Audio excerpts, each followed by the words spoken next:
Hey everybody, and welcome to another fantastic episode of Spider Does Things, the show, part of the Let's Talk About the Madness network of things that I do.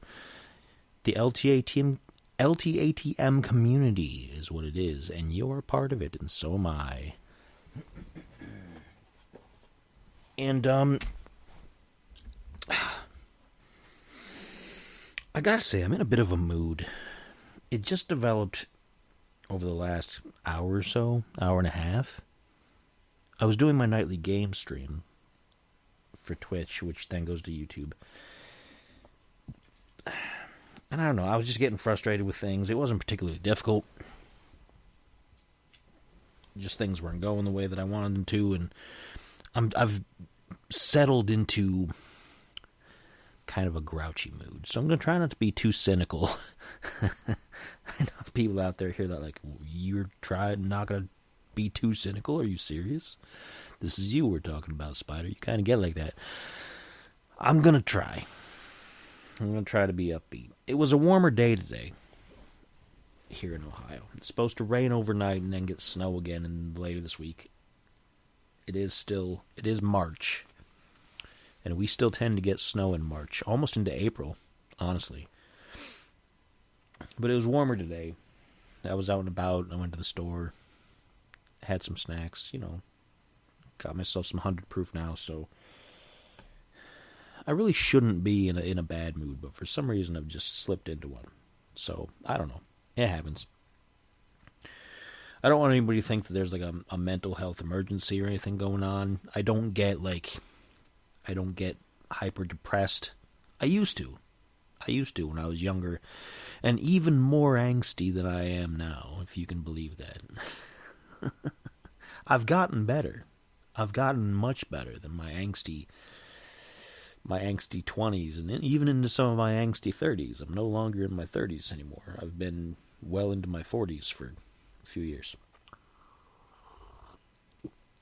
So, sometimes it takes a while to get out of that kind of stuff. But no, you don't got to worry about me. It's just me being grouchy. Chemical imbalance in the brain, just being what it is today.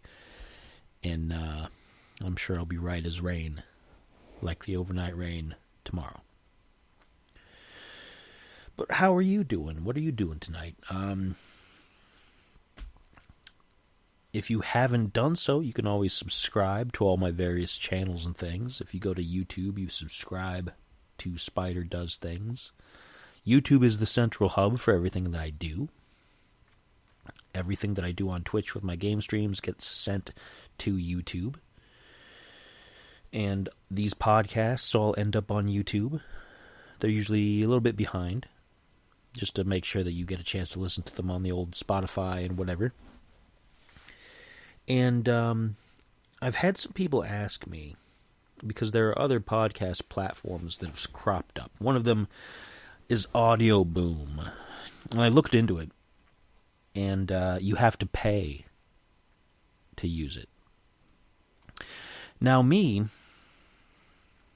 the only thing I'm paying for is for my Spreaker app here, for storage and for distribution, and I can distribute to numerous places: Apple Podcasts, Amazon, Google, Spotify, wherever, and I don't have to worry about paying anything extra individually per platform. So I'm not going to do that. I'm not going to go to places like Audio Boom, because putting money into something when you're trying to build it up is ludicrous. You put the least amount of money for the most reach. That's not always possible, but that's the goal. To spend the least amount of money and get the most exposure and the most reach. And then you can start working up to ad revenue and all that other kind of stuff. And I'm making money off of these podcasts with my ad revenue. It's not much, but it's early days still. This is episode 10. So I still got plenty of time. But no, I'm not going to pay for a place that will then turn around and give me a pittance back in ad revenue compared to what I'm getting now. Right? It's not a smart business idea for somebody to do that. So if you're out there and you're listening to this and you're doing that, you might want to rethink your business plan a little bit. Just because I'm not rolling in the dough doesn't mean I don't know a thing or two about how this works. I have learned. And I consider myself successful. I have a pretty good reach. My YouTube numbers are great, which is why it's my central platform. I've got really good YouTube numbers. And that's just a humble brag. That's not me trying to be like, hey, I'm a big-time YouTuber. Because I'm not a big-time YouTuber. I don't have millions and millions and millions of streams and followers and whatnot. That's probably not ever going to be the goal. And I know this is getting to be just kind of ranty to start off the show here. Maybe it's my mood. I don't know.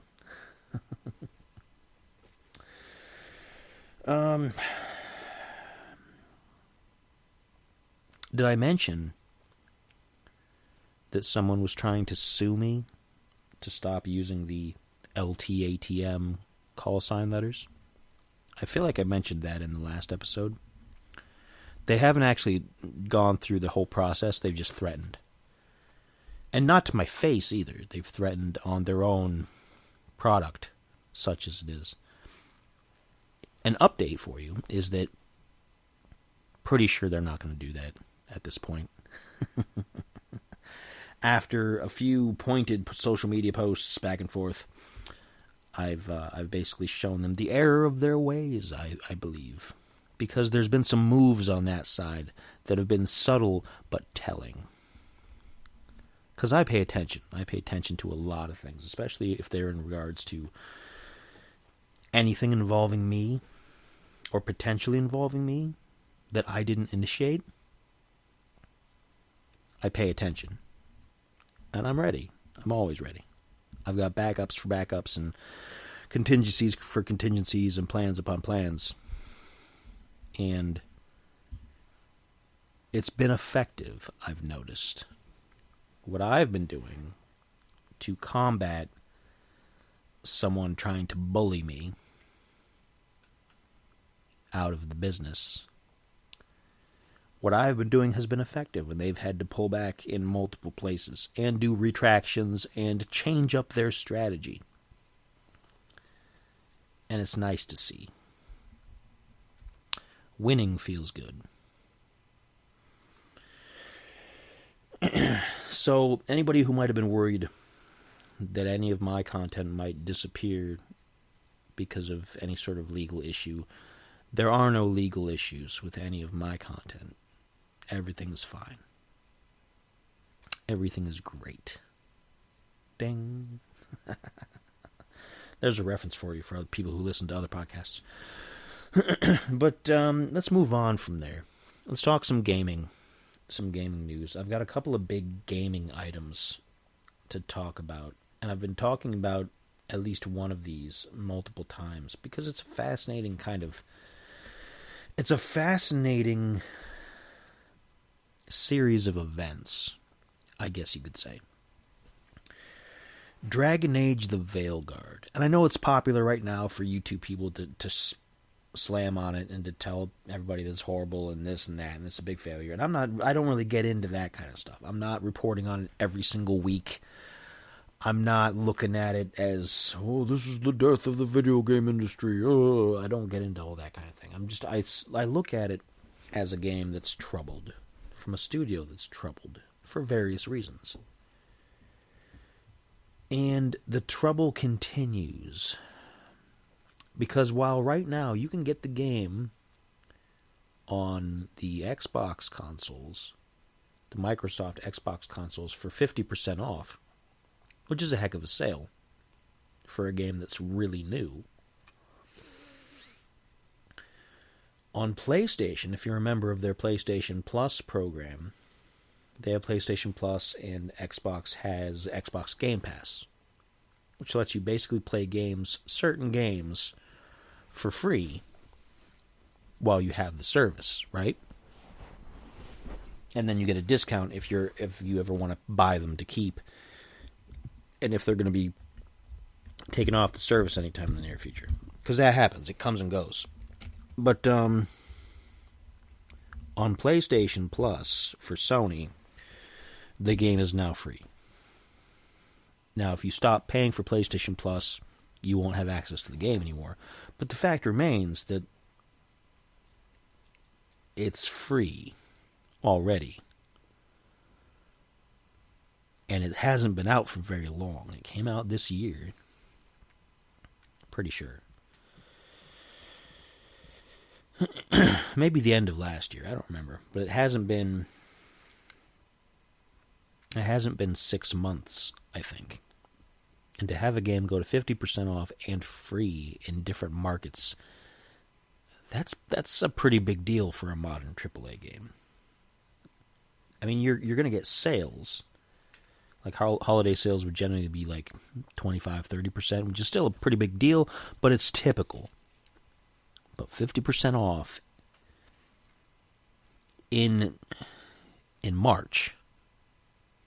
The spring sales haven't begun on Microsoft. Usually the spring sale, the big yearly annual sale that they do in the spring, which I think is going to be around April or May, is their biggest sale of the year.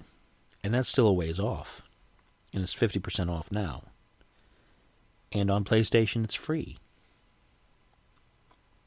That's crazy for a AAA game. And you might ask yourself why that is. There's a lot of different claims out there for what could have caused that. Some people are going to say, oh, it's because the game is woke. And the term woke has a lot of different things attached to it. And I don't use it personally in most of my everyday conversation or in most of my shows unless I'm referencing somebody else using the term. I don't use the term myself in any sort of original fashion because I think it's pointless. I don't like the buzzwords and things. I don't like labels. And people said, well, it was woke because of a political agenda and this and that and blah, blah, blah. And I don't know about that because I haven't played it yet, and I'm not going to delve into that. I've seen what people have said online, and I haven't really judged the game based on that because without playing it, I don't know how much of that may have made any sort of impact on it.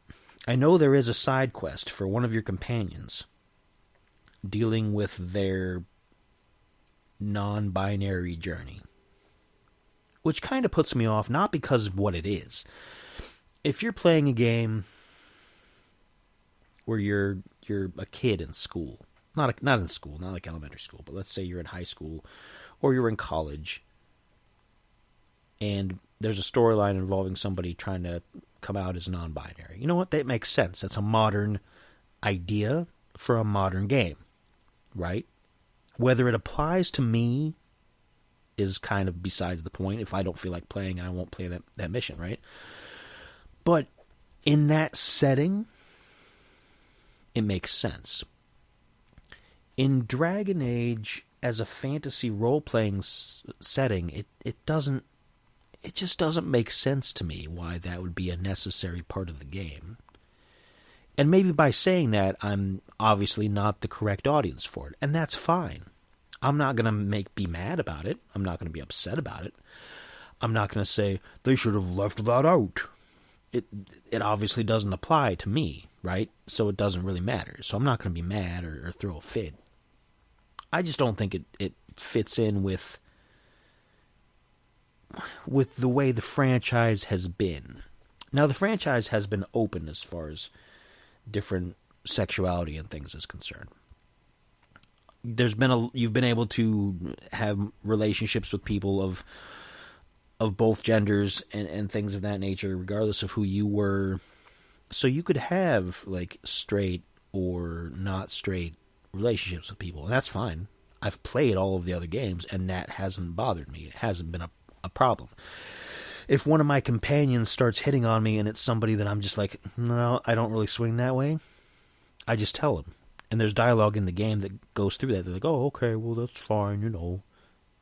So it's not a big deal. from what I saw, and again, not having played it, I can't remain 100% objective on it because I haven't played it. But from the cutscenes that I've seen on YouTube, it looks like some of it's kind of forced in a way that's not natural to the way the game would be. And that's really what would bug me more. Not what the content is, but the fact that the content doesn't fit. And there's plenty of other games that I don't like that do that. Like there's Dead Space. Dead Space, okay? Dead Space 2 introduced a character named Ellie. You meet her on the space station, and she's a fellow engineer, and you help her do stuff. She helps you do stuff. Her body model looked a certain way. It wasn't crazy. It wasn't like skimpy. It was just she looked a certain way, right? In Dead Space 3, you find out that between 2 and 3, your character Isaac and Ellie had a brief relationship that didn't work out. So now you have a romantic subplot. But, you know, it was there, it was gone, okay, fine, it's romantic subplot. But the character model they gave her, they also gave her a breast job, it looked like. Like they increased the size of her attributes in an unnecessary way. It took away kind of from the game, like seeing her that way. And I'm not judging people's bodies. I'm not body shaming anybody. I just think it felt out of place between the one game and the next. She was already a grown adult. I doubt between her harrowing encounters with the Walking Dead in 2, she was going to go out for a cosmetic job to get herself augmented in the chest area before 3. I don't think that was going to happen the way the game was aesthetically designed. You know what I mean? And so I had an issue with that. I mean, people are going to be like, wow, you had an issue with her having larger breasts? Well, because it didn't make sense.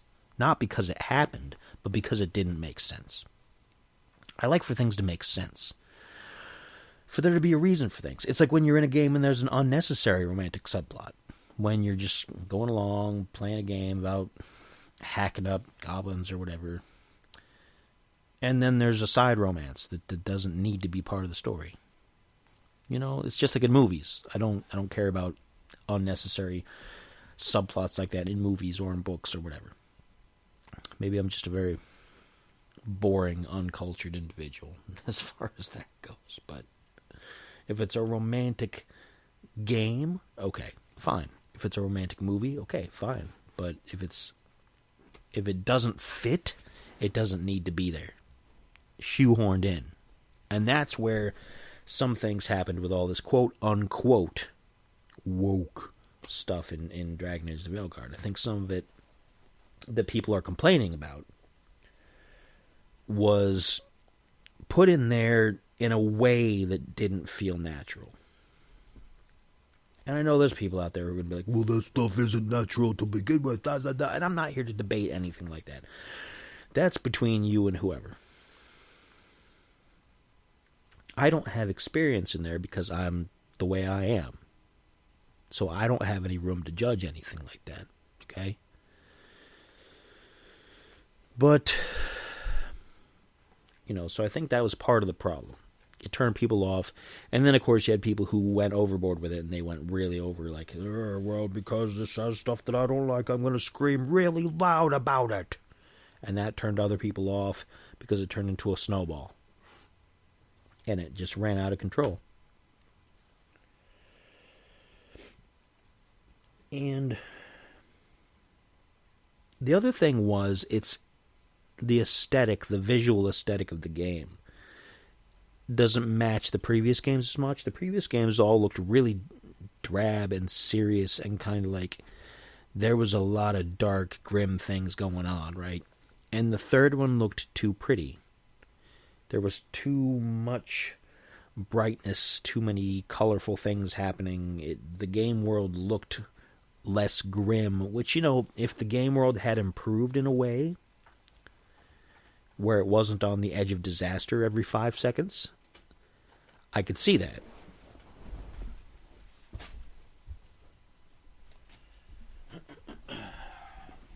But the game world is still the same. It's still teetering on the brink of apocalypse.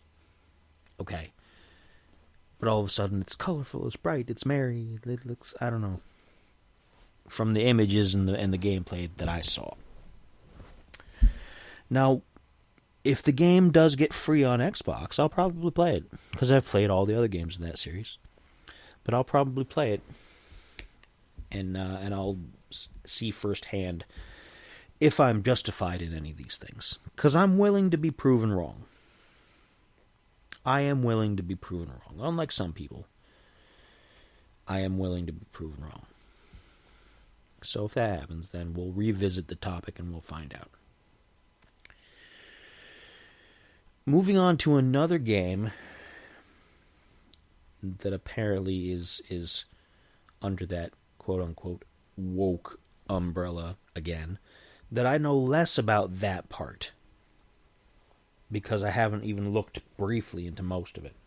And so I'm not going to judge the game on any of that kind of stuff.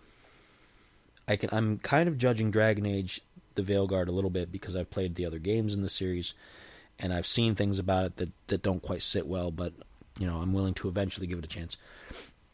This game is by another studio that's done similar games to BioWare, who BioWare is the ones who did Dragon Age.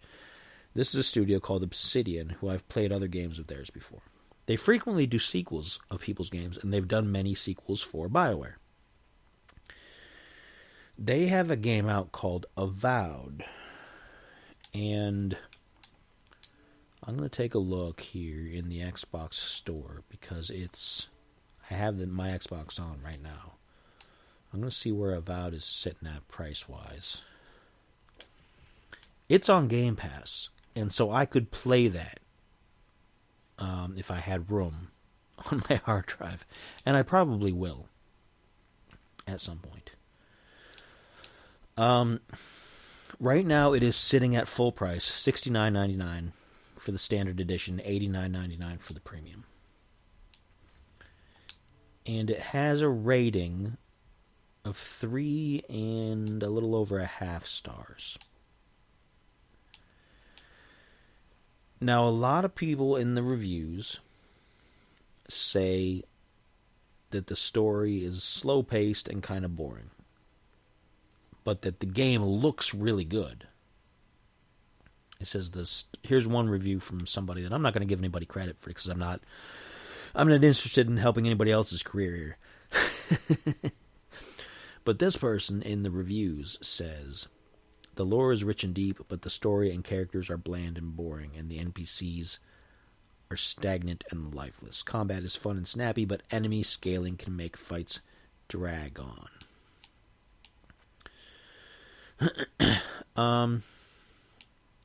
A lot of people are complaining that reviews are getting removed. I don't know about all that.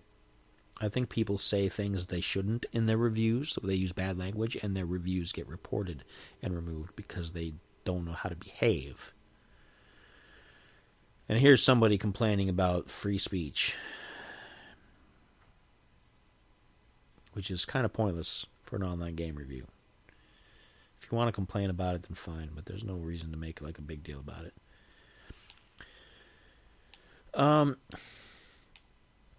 Avowed,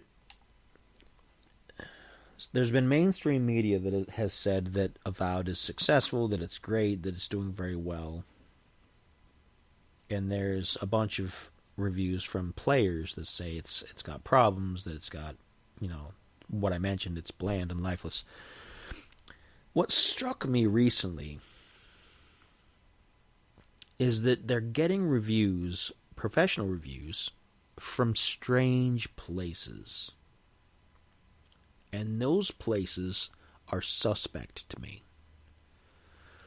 The most glaring example is that this game Avowed got a positive review from Top Gear, from their web page. I guess the Top Gear web page has a gaming section now, and you would think, oh, okay, well, Top Gear is about cars, It hasn't been as good since the original hosts have been gone. But, they do cars. But the game doesn't have anything to do with cars. It's fantasy, role-playing. There's no cars. And Top Gear gave it a positive review in a lot of areas. And I kind of wonder, for one thing, how desperate for relevance is the modern Top Gear to be reviewing a game that doesn't include cars. And for another, why would Avowed think that they needed validation from a TV show that reviews cars for a game that doesn't have cars? Do you see what I mean? It doesn't make sense to me. It doesn't make any sense. And I find that troubling because I feel like money changed hands. I feel like if you're going to be like, hey, Top Gear, can you guys, we're needing some good reviews. Could you review our game? And Top Gear is probably like, well, normally we review cars. And Obsidian was like, well, how about we give you some money? And Top Gear was probably like, well, we need money. We haven't been very good for a very long time since we don't have good hosts anymore. So, sure, we'll give you a good review. How much money are we talking? And that's what I think happened. I don't have proof of that. I could be talking out my backside. But it seems like that's the kind of situation we're looking at. And so that makes me wonder, how confident is Obsidian in their game if they have to pay an outlet that doesn't review games to review their game? And to review it well. Right? Am I alone in this? Does this not seem a little bit kind of And I'm not into super big conspiracy theories. I just think money changed hands. That's all. I think it's a very simple explanation. I think money changed hands, but I just want to know why. Why would Obsidian feel that they needed to do that, especially for an outlet that doesn't have anything to do with games that don't involve cars? You know what I mean? That's where I'm at with that. So what I'm going to do is probably sometime over the next few weeks, I'll make some room on my hard drives here, because the Series X, for all of its good points, the Xbox, has a serious issue with storage space. There's never enough because games are just getting bigger and bigger and bigger and taking up so much space, and the hard drives are not getting any bigger. So, but if I can manage it, I'll see about playing Avowed and giving a proper review from what I think about it sometime over the next few weeks, because I think that's important. I think it's important that if I can, with Dragon Age, I'd love to give it a proper review. I would love to actually play it and give it a chance, but I don't want to spend money on it in the state that it's in. If it ended up being really good, I would buy it, because I usually buy games after the fact. If they're on Game Pass and they're really good, I end up buying them. It gives me a chance to try them out first. So if Avowed surprises me and it's a really good game, I'll probably end up buying it. I don't mind. I'll wait for a sale, because, got to be frugal. But I'll do that. But with Dragon Age, sure, if it ever joins Game Pass, then I will definitely try to do that and give a proper review.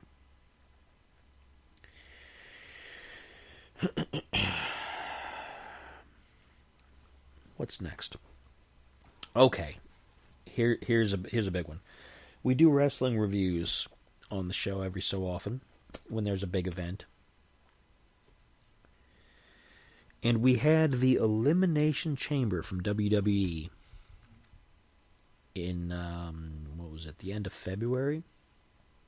It was this past Saturday. Okay, so I think that was, what day was that? It was the 1st. It was March 1st. And there were several surprises. There were things I did not really expect. There were things that I expected, but I didn't expect them to play out the way that they did. Which is always nice. It's always good to not... It's good to be surprised in a good way. Because oftentimes you get surprised in ways that are not good. Like you get a swerve that's kind of like, oh, man. I didn't see that coming, but that's kind of trash. Nah. And other times you're like, yeah, I knew kind of exactly where this was headed. It was really clear cut. It was choreographed from the beginning to the end. This is a story that's going to play out the way it's going to play out. There was a little bit of both into this, but it was a way that I was pleasantly surprised. It was a premium live event, so you have to have Peacock, the Peacock app, because that's where WWE has its premium events now. Or you can watch them on Netflix. You can watch them on Netflix now, along with Monday Night Raw. So there's that. And I might talk about Monday Night Raw at the end, too, because I watched the following episode of Raw. This is, as of this recording, this is Tuesday into Wednesday. So, a day or so ago. Which means we missed Mardi Gras, for anybody out there who does that. I didn't do Mardi Gras, because I'm not any of the religions that celebrate that kind of stuff. Is it just Catholics? I don't know. I don't want to be disrespectful, but at the same time, I have to feign ignorance. Not feign ignorance. I have to claim ignorance about who celebrates it and who doesn't. I think part of it's Catholics because you got that and you got Ash Wednesday. But Tuesday was Fat Tuesday, as of this recording. Because it's now after midnight, so it's Wednesday, so technically now it's Ash Wednesday. Whatever. I didn't celebrate anything. I didn't pay much attention to it. I don't do that. If you did, I hope you had fun. Tell me about it. Put some comments. If you don't go to New Orleans, or if you are in New Orleans, I don't know. Was it big this year? Was it a big deal? I don't know. I haven't seen it in the news, so I don't know. I haven't seen anybody post about it on social media, but I have a very limited reach as far as people that I follow. But Elimination Chamber was on Saturday. Raw was on Monday. The first match was the Ladies' Elimination Chamber. And once everybody was in, I'm going to mention some things that if you haven't been following along, you won't have any idea. So you can kind of tune out, I guess. But there's been this drama going on between Bianca Belair,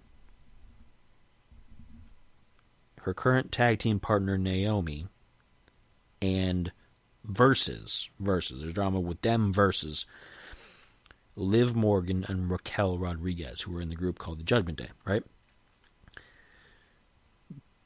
Naomi wasn't Bianca's original partner. Her original partner was Jade Cargill, who's another large, statuesque beast of a woman. She's just real powerful.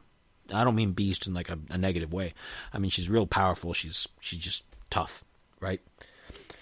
But she, sometime in the weeks prior, Jade Cargill, got attacked by an unseen assailant.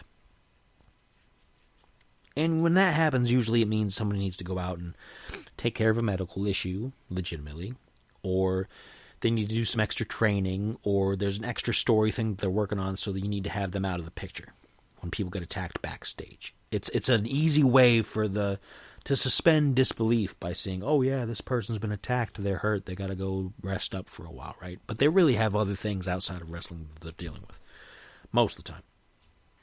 So Naomi now, who was a friend of Bianca's, comes in and she's like, I'll be your partner. Because Jade and Bianca were the women's tag team champions at the time. So Naomi and Bianca are feuding with Liv and Raquel. They lose the tag team belts prior to this to Liv and Raquel. Okay?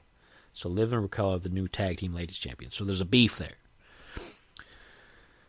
So all of these... Liv Morgan is part of the Elimination Chamber, along with Bianca, along with Naomi, along with several other ladies. And Liv is getting ready. She's going to fight Naomi first, because what the chamber is, 2 people fight, and over time other people come out, a little specially designed plexiglass holding cells to join the fight until it's like a battle royal, and then there's one person left. Right? You eliminate people one by one. Elimination Chamber. Makes sense. But before they shut the door, because it's a big cage structure, so nobody can get out. They have to fight it out, and then they let people out as they get eliminated. Before they can shut the cage, Jade shows up back from injury. And you're like, oh, here it's going to go throw down, because the theory was there was some footage shown that implicated Liv and Raquel in the attack. Are you following all the names? It can be difficult sometimes. Just bear with me.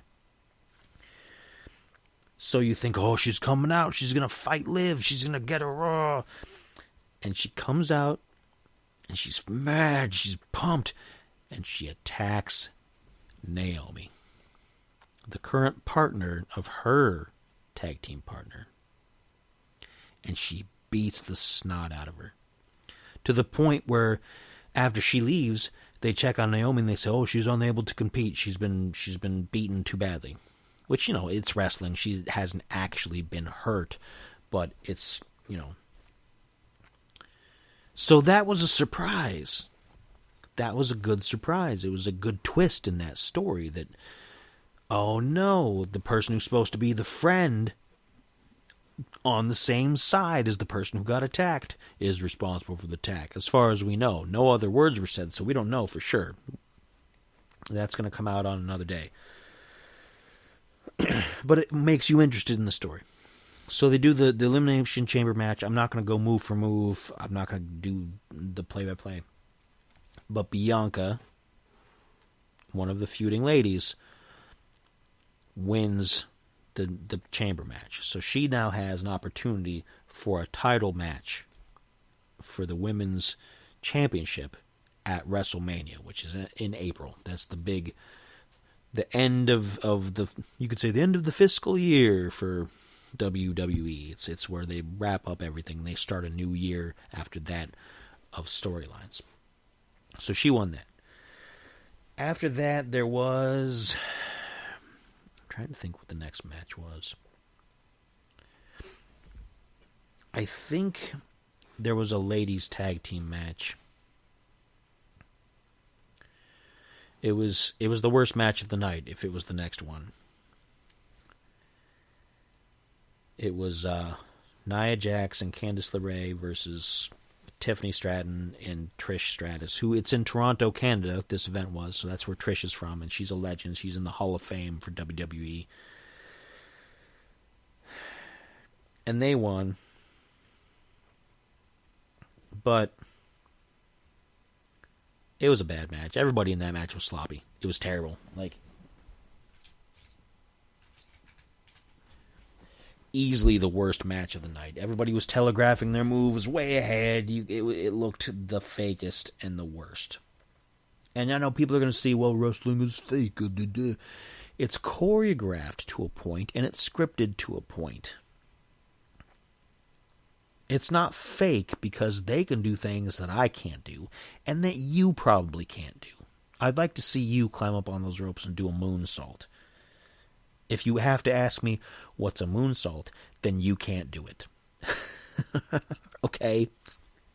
That means that part is not fake. The physical stuff is not 100% fake. Okay?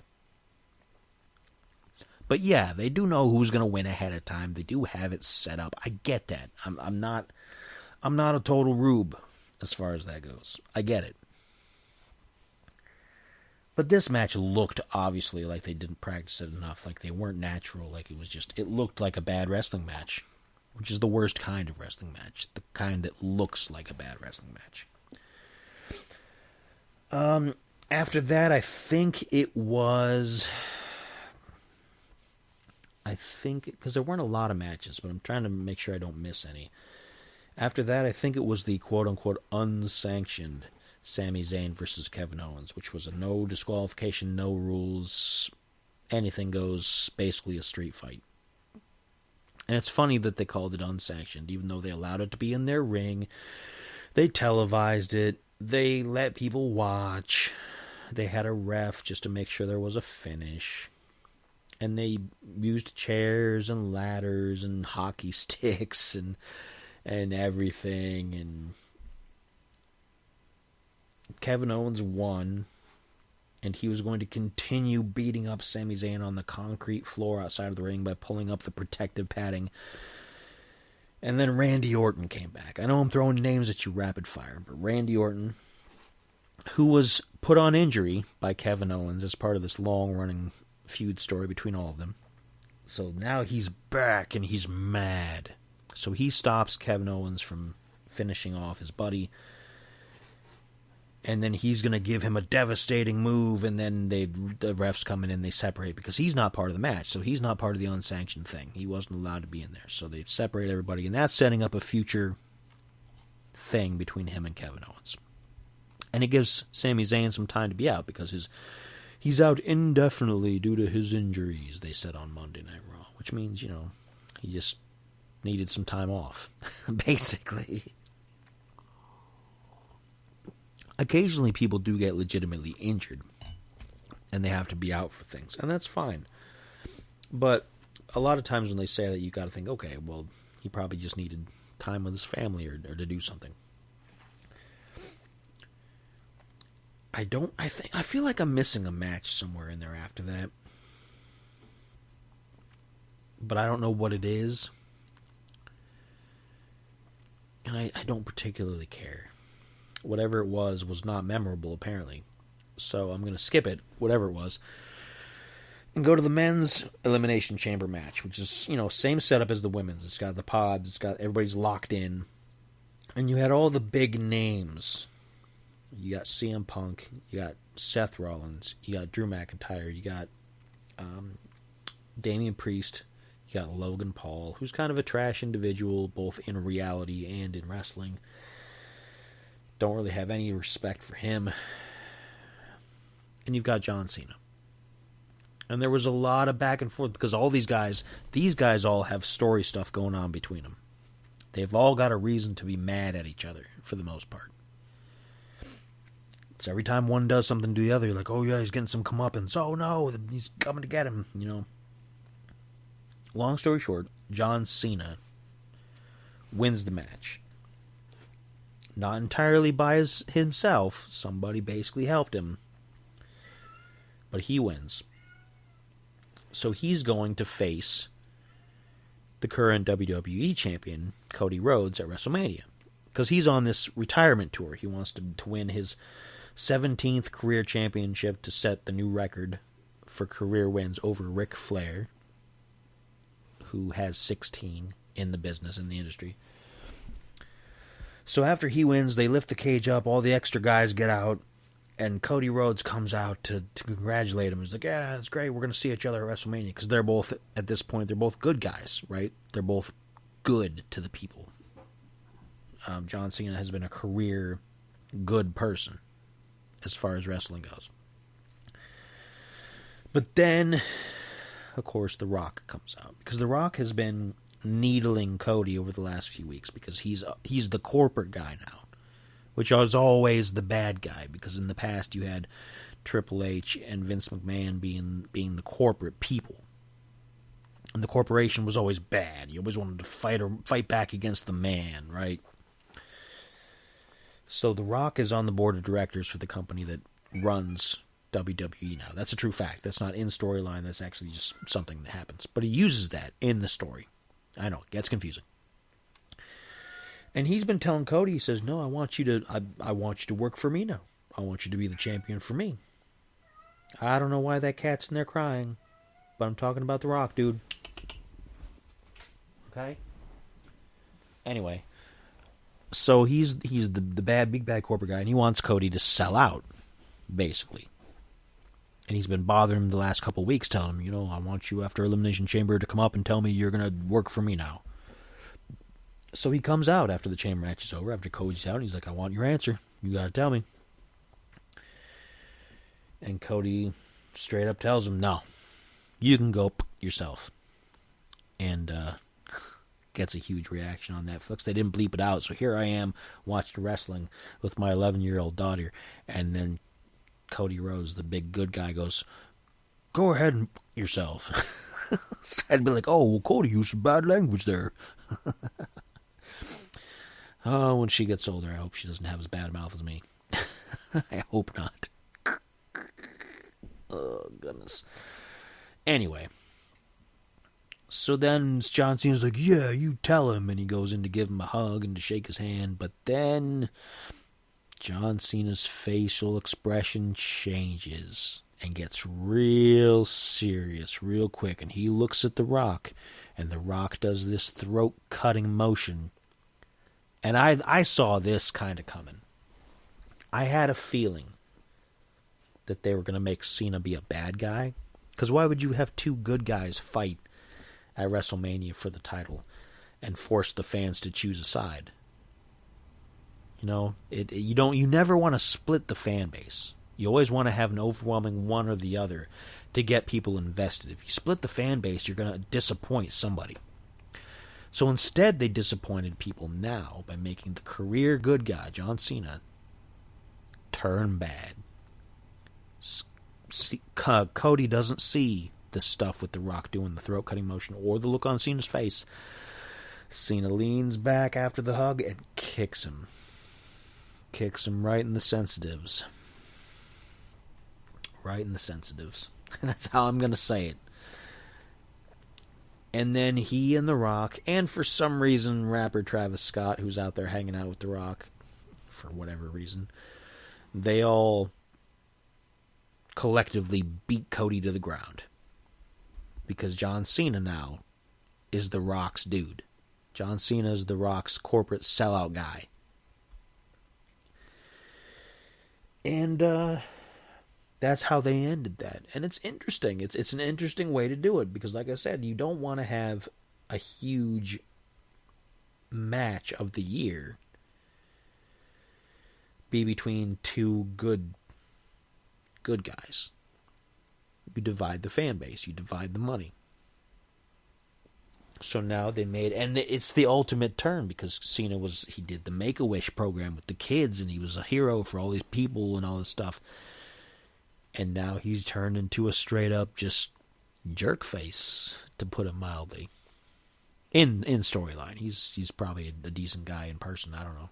Again, this is all within the wrestling bubble, right?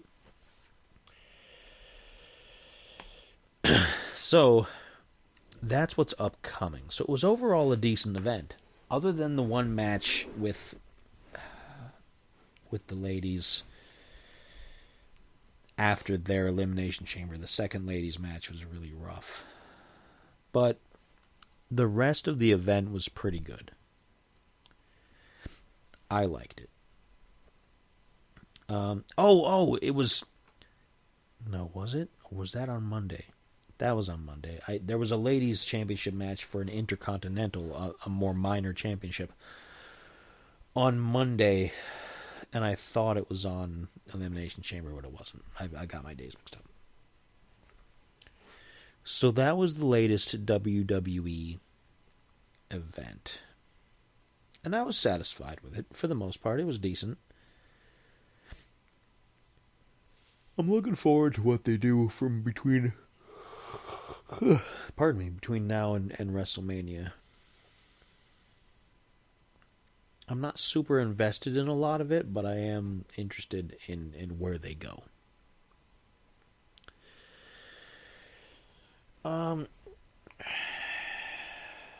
Is there anything else we want to talk about before we end the show?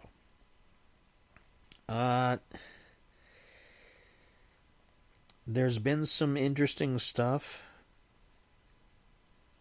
going on in the American politics scene. I don't want to get too deep into it because I know people get real about that.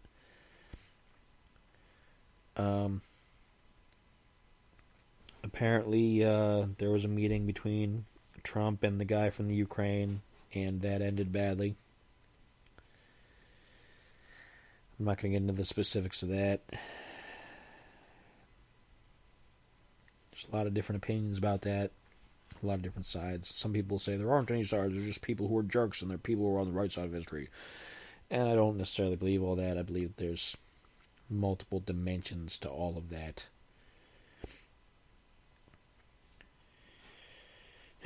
There's also tariffs in place as of today, I believe, or yesterday, since now today is Wednesday, even though it still feels like Tuesday. But as of Tuesday, there were a bunch of tariffs in place, so we'll see if the prices change. I haven't noticed a whole lot of difference in my groceries yet. They haven't gotten more expensive, but they haven't gotten cheaper either, so I don't know.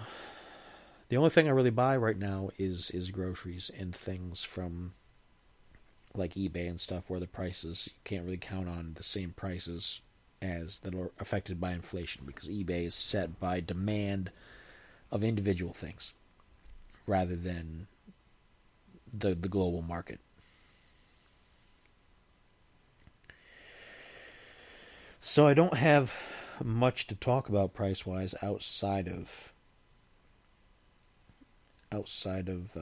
food prices and things, which are not the best, to be honest. Gas prices seem like they're getting kind of stable. Not perfect, but they're getting more stable.